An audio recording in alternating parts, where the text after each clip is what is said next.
I dagens avsnitt tänkte jag vi skulle titta på ett vanligt problem på generation 5. Ett problem som kan kosta enormt mycket pengar att laga om du lämnar det till en verkstad. Men du kan göra det här själv med lite tålamod och för några hundralappar. Låter det intressant så häng med. Vad det handlar om det är det man på engelska kallar blend door och vi på svenska kallar ett spjäll som reglerar värme och kyla in i kupén. Ett känt problem är att det går sönder, det spricker vid ena infästningen och sedan så har du ingen värme hur du än reglerar på reglagen. Jag hade själv samma problem på denna bil när jag köpte den. Nu köpte jag den som ett renoveringsobjekt och då får man ju alltid räkna med att det finns en del skador och problem.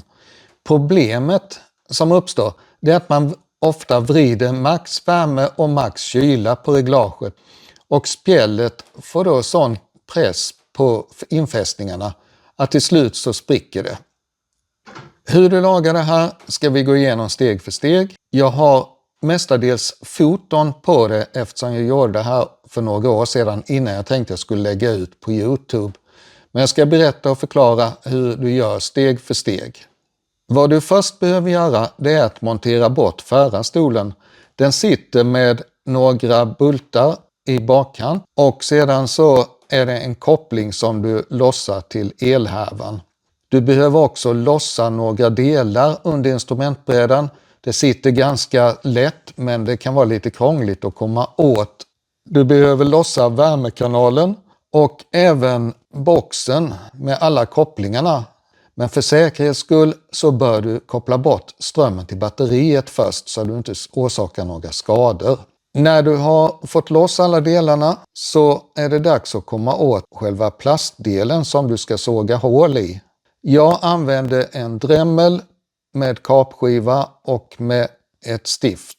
Det som du behöver tänka på det är att du har värmepaketet mot fronten. Och där får du absolut inte skada eller såga något hål på för då har du skaffat dig stora problem. Så var försiktig, märk upp med tejp och var ytterst noggrann så att du inte kommer in i värmepaketet. Sedan så tar du dig runt bit för bit till du har gjort ett hål och fått upp en lucka som du kan lyfta av. Nu kommer du åt hela spjället, förmodligen har det trillat ner i botten eller hänger löst på högersidan. Själva spjället kan du beställa från GM. Du har partnumret i bilden och det brukar kosta några hundralappar. När du har fått spjäll så är det i stort sett bara att återmontera det. Det sitter på en klack på högersidan och en klack på vänstersidan. Jag valde att sätta björntejp runt min öppning för att fästa luckan. Och det gjorde jag helt enkelt för att skulle det här hända igen så är det lättare att bara ta bort tejpen och byta spjället direkt istället för att man limmar igen den eller gör något annat som blir svårare att öppna en gång i framtiden. När du har gjort det så är det sista steget och det är att ta fram din OBD-mätare, koppla in den och köra en inlärning på själva spjället. Vad du kan tänka på i framtiden det är att inte vrida till maxlägena så skonar du spjället.